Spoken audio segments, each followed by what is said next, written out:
Content మరియు విజువల్స్తో అందరినీ ఆకట్టుకున్న ఇటీవలి ట్రైలర్లలో ఒకటి గామి. ఈ ట్రైలర్ సాధారణ సినీ ప్రేక్షకుల నుండి మాత్రమే కాకుండా ఎస్ఎస్ రాజమౌళి వంటి ప్రఖ్యాత చిత్ర నిర్మాతల నుండి కూడా ప్రశంసలు అందుకుంది. మరి సినిమా ఇచ్చిన హామీని నెరవేరుస్తుందో లేదో చూడాలి. విశ్వక్ సేన్ ఒక అఘోరా ఒక ప్రత్యేకమైన పరిస్థితితో బాధపడుతుంటాడు. అతను ఇతర వ్యక్తులతో శారీరక సంబంధాన్ని ఏర్పరచుకోలేడు.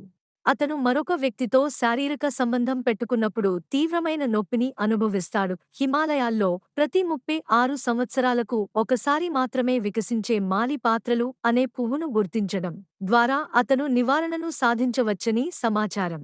మరియు జాహ్నవి అనే వైద్య శాస్త్రవేత్త సహాయం చేస్తాడు. ఆమె కూడా వారిని కనుగొనడానికి ప్రయత్నిస్తుంది.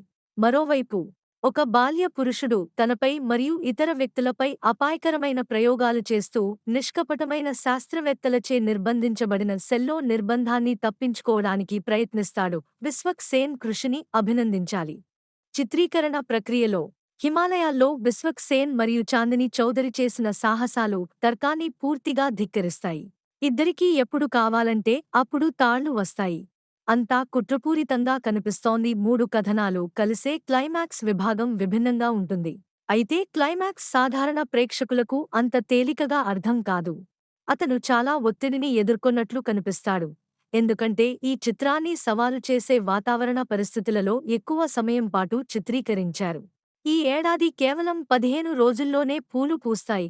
ఆయన ప్రయత్నాల ఫలితాలు తెరపై స్పష్టంగా కనిపిస్తున్నాయి. సంస్కృత పదం గామి అనేది ఏదైనా కోరుకునే ఉద్దేశ్యంతో అన్వేషణను ప్రారంభించడాన్ని సూచిస్తుంది.